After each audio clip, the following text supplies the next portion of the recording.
Thanks for coming. I'm going to share with you a few tips that has helped me during the last years to improve team building in remote teams.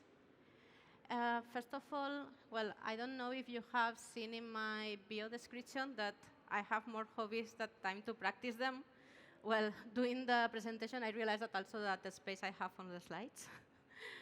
But going to the point, oops. I'm Marina. I'm from Ibiza, but I've been living in Barcelona since 10 years ago. I'm already been programming since 19 years ago, also, almost 20. So, well, working as a programmer, but since 5 or 6 years ago, also as manager. Scrum Master, manager, team lead, CTO also, one of the times. You can name it as you want. I have had several of them.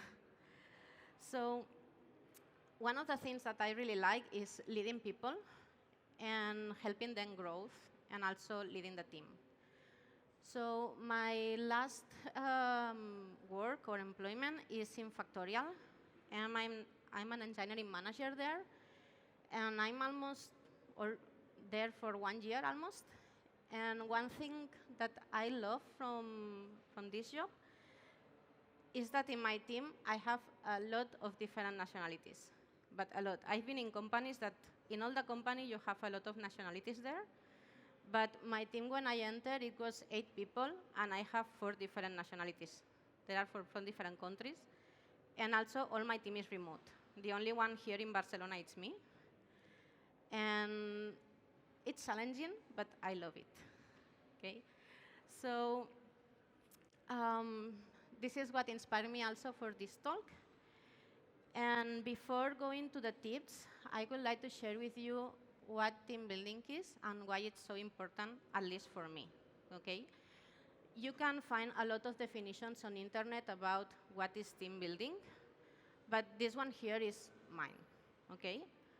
For me, team building is an activity that you do to increase team bond and team spirit.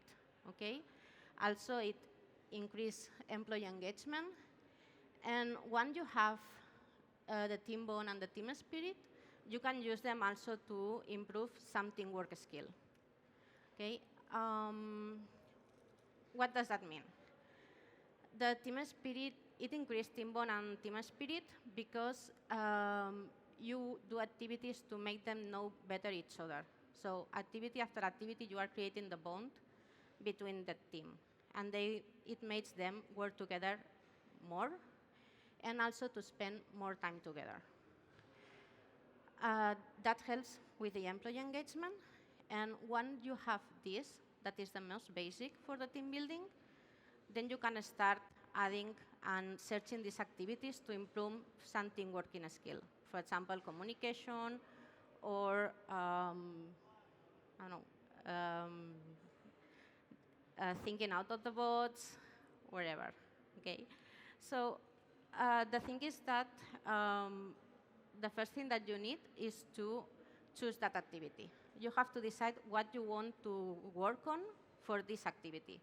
You cannot work everything in general. Okay? So this is the most important. And then one that you think that you have worked on every skill, maybe you are thinking, okay, I have a team that is working perfectly fine. It has no problem. Now I can stop doing team building? No. Okay? In one hand, people evolve. So it will be one day it's working perfectly fine, but the other, one person can have some personal problem or have changed what they like, so it can balance. Okay?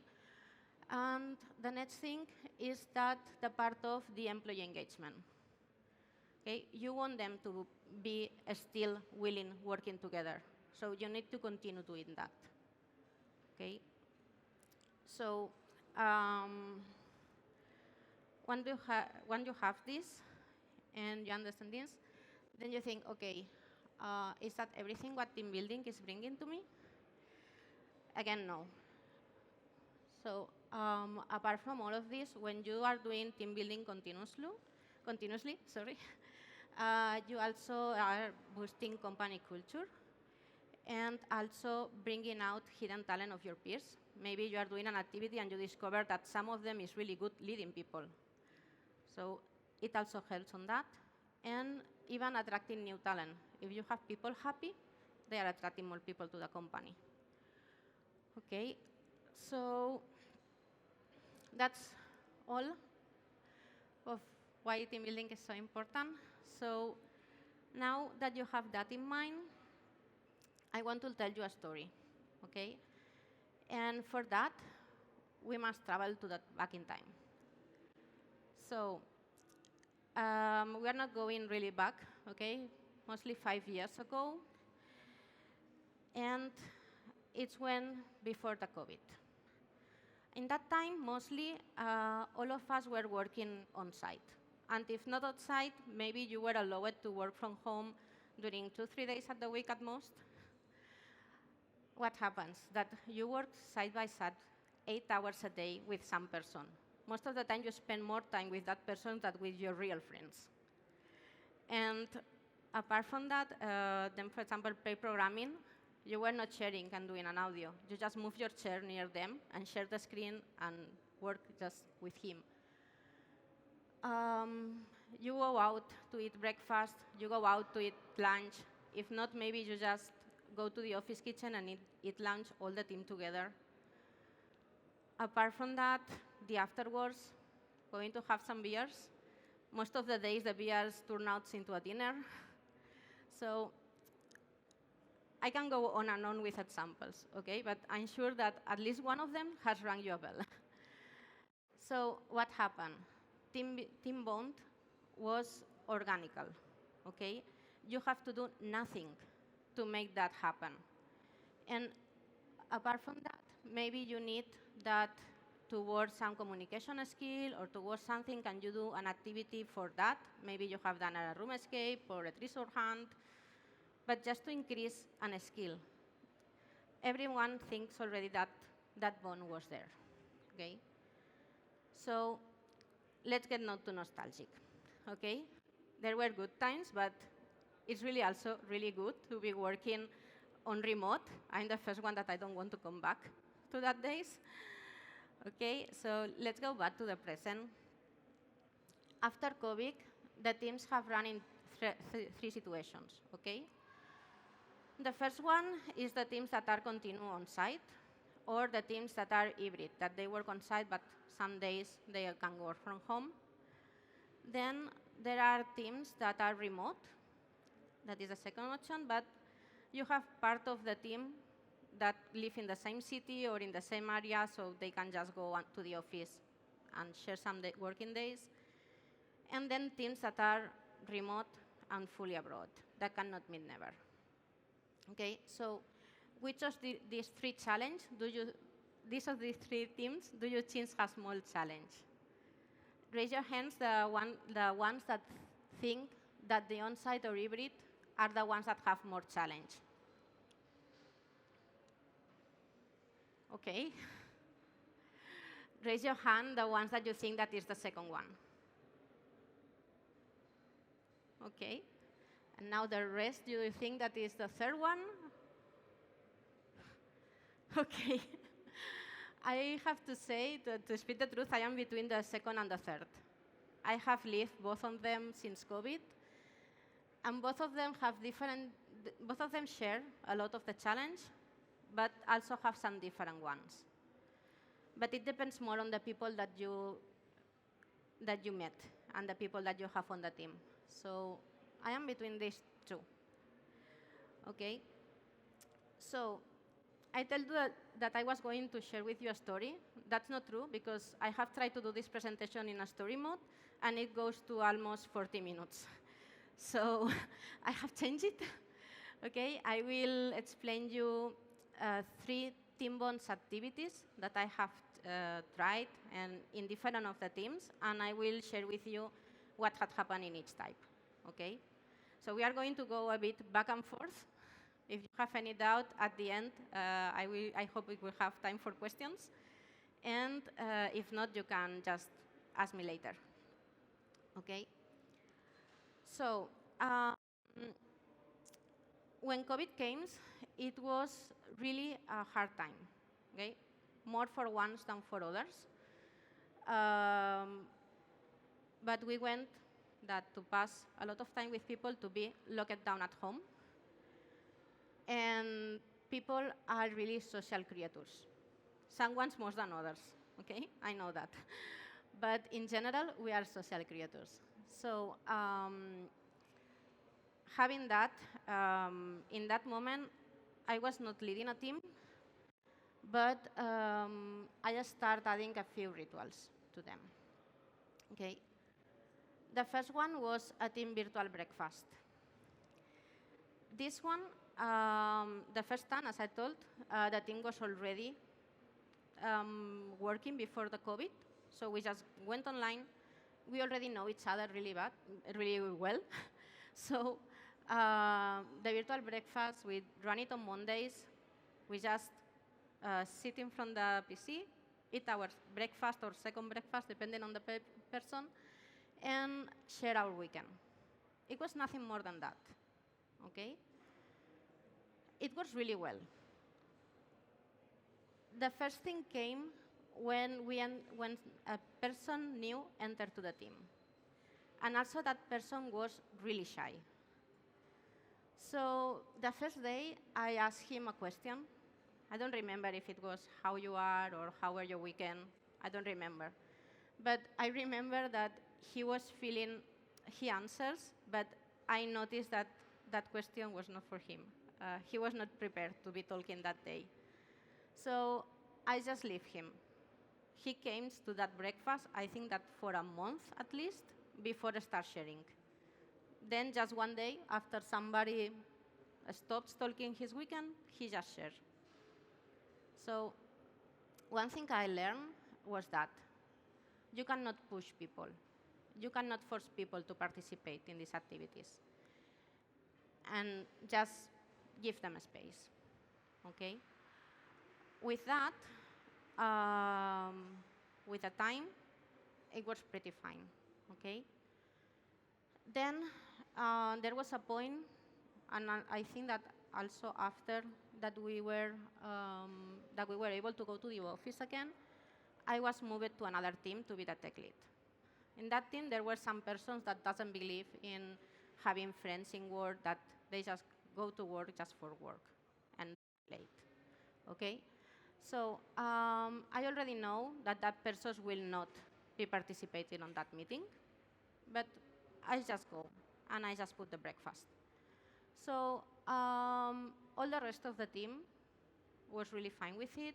They were enjoying. It was pretty fine for them. At the end, I think that that person comes eventually, starts coming. Okay? Maybe doesn't participate, but at least he comes. Okay? So that was partially a win, but it counts. So the other one is in the last team I am, okay? Everybody is remote. When I start doing the team breakfast, it happens one thing. Everybody comes when they can, okay? It's optional. Sometimes I cannot go to the breakfast. I have other meetings, okay? But everybody that can go comes. So here we have made a change, and it can seem that it's really, really ridiculous. But there was a person that was not in our time zone. He was 7 hours more than us. So having a thick breakfast when he was at 5 p.m., it's not what he's having. So we just changed the name for Team Coffee. It's not the most precise name neither. Probably we will change it again. But we have to realize, and more being managers, that language and words matter.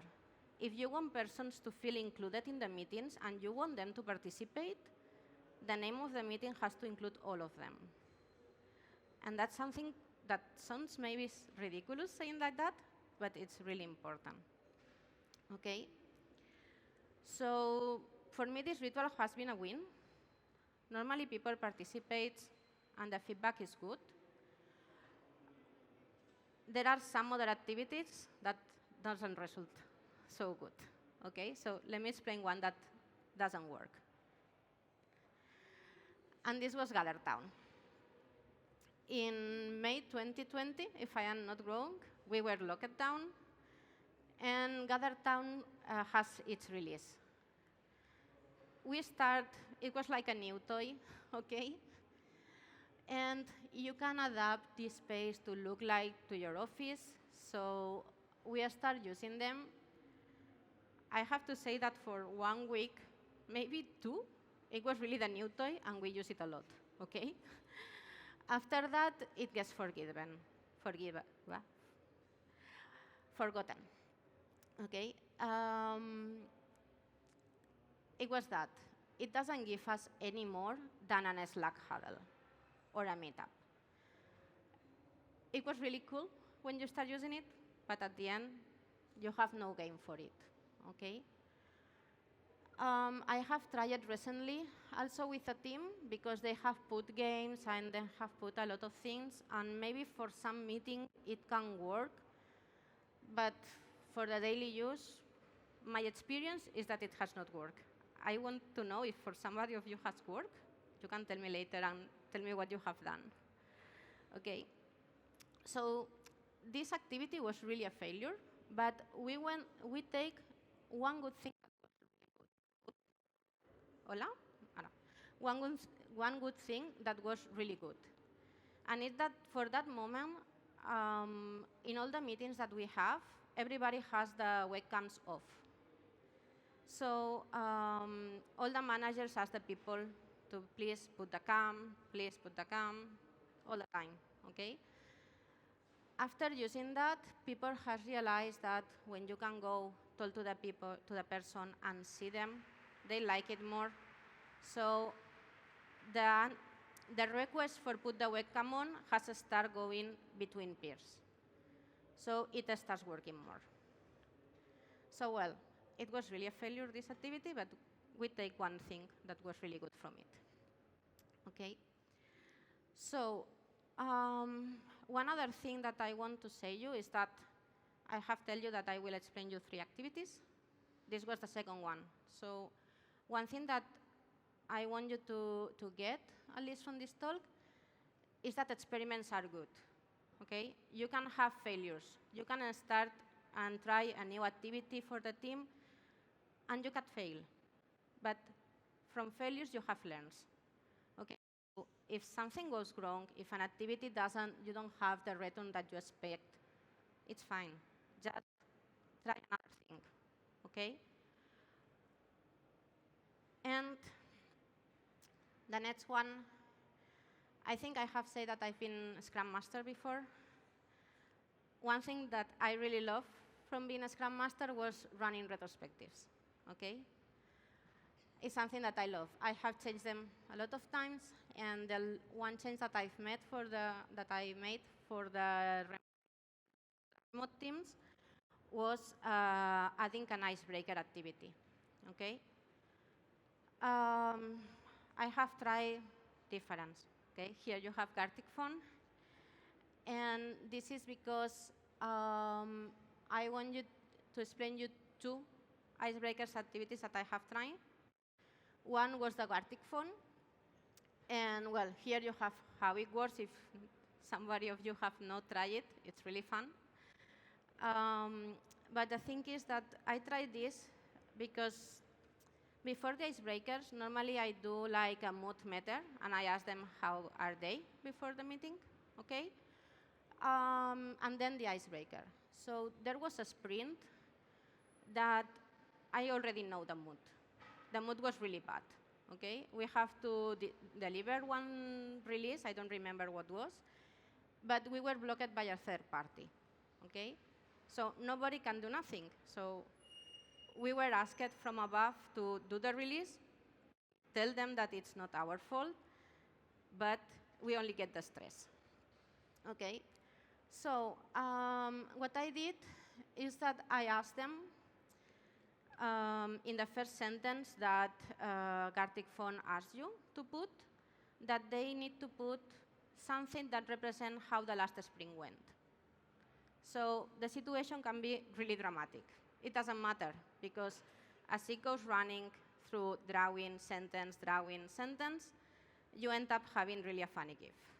So you laugh a lot, then seeing all the results and everything, and I have then in a better mood to start that it was the goal that I want. Okay? So sometimes you can use them to just boost the team spirit and make them be ready for the meeting that comes. Okay? So this was one. Then I have another one that was not so good. Okay? And it was because I really like Sant Jordi, the books day. Okay? I really like reading. I love books. So I normally do the retrospective thematics. So it was April, and I want to do a retro about reading, about the books. So the icebreaker was like, tell me your last book you read, your currently one that you're reading, and the next one. Okay, I go and try to find the covers for the books I want to put, and the newest member of the team came to me, tell me like if he can search for films or series that he doesn't read.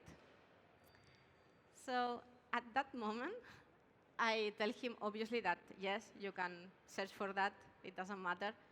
But I was really puzzled because I always try to think that everybody can participate in the activities, and I just forget that there are people that doesn't like to read.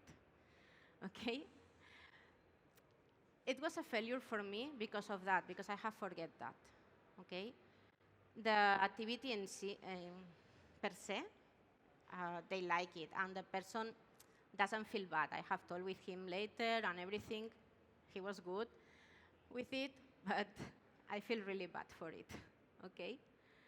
So after that, one thing I do,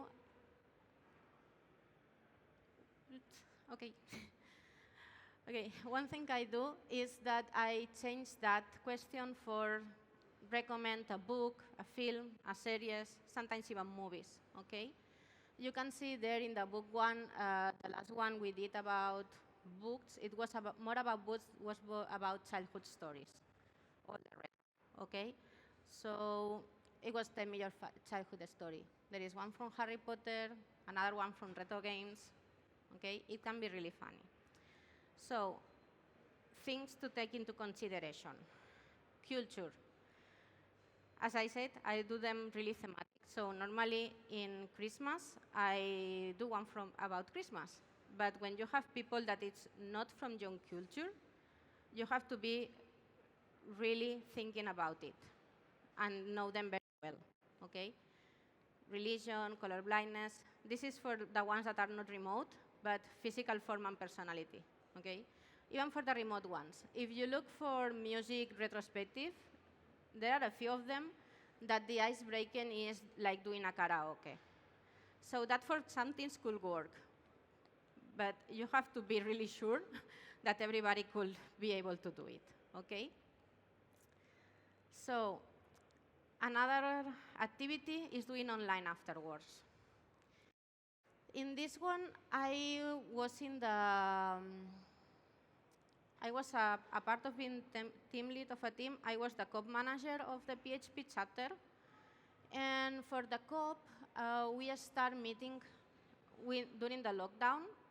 We put it on regular basis, once a month, and it was really good. We met every month, sometimes even before the month.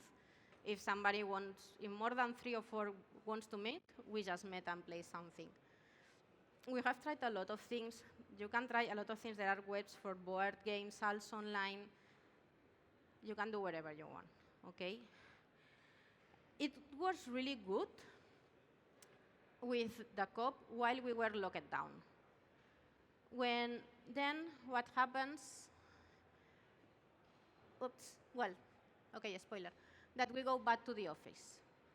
Or not, because we have hired people that were not from Barcelona. So some of us were here, and can go to the office, but a lot of them no. So in that moment, I was, as I said, the tech lead of a team, and I was in the co. One spoiler for the team, to speak the truth, as not everybody wants to go to the office, everything keeps really fine, okay? But we have arranged to keep all the meeting virtuals, and also that everybody will be with his laptops. So you are having no troubles with the conferences or anything. No decisions were taken if somebody, even if it's just one person, was not there, okay? And we have no changes on the daily way of working. So everything at work is fine. Then we have the COP. And here we normally include, even before the COVID, we have a meeting that was the refactor party.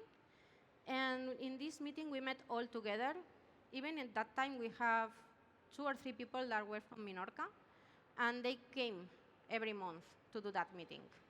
So we were always, all the team in the office. So we decided to do the meetings in a conference room, all the ones that were here in Barcelona in the room, and the others at his home. If you have experience to do meetings like that, you already know that this is a nightmare. Okay? So we tried it 2 times, 2 different months. At the end, everybody with his laptop, and then just we start doing afterwards on site. We try to keep the virtual ones because we have people that was remote and cannot come for the moment. But at the end, it gets forgotten. Okay, so we stopped doing them. So for the virtual meetings, I have to say that for now it has been a failure every time. I'm trying again with this team. We have doing it 1 month before. We have to do it this month. For now, people is coming, but just with 1 month, I will not say it's a win for now. Okay? So just hang in there. Just a moment to wrap up, I promise. So the learnings, okay? Everything fits in one slide, okay? You need to choose the goal before choosing the activity, okay? Do not force anybody to participate. Do not push. Give space. Think on an activity that everybody can participate in, okay? Then for the meeting part, if even a single person is on remote, act as if all of you are. Everybody with his laptops, his headphones, whatever you need, okay? Webcam on. Also almost in team meetings is really important. Use all the tools you have, and don't be afraid of experiment. If something new comes and you think that can be an activity that can help you, just try it out. The worst thing is that everything keeps going like now, or that somebody tells you that he doesn't like it. Okay. And then work on improving one thing at a time. I have showed you 3 activities. I have never started doing them at once. Okay? You cannot change the way the people is working completely. You have to go step by step. Okay? So that's all for my part. I just want to finish a sentence that I don't know if mostly of you are managers or not, but this is for me is really important. Get people that are really talented is really easy, but you have to take into account that they are really good players and that they are team players. Because if not, you will have a really talented people that works alone, and it is not good for the team. Okay? So now, yeah, I'm finished. If you have any question, I don't know if we have time. No, sorry. Thank you. Well, thanks for everything.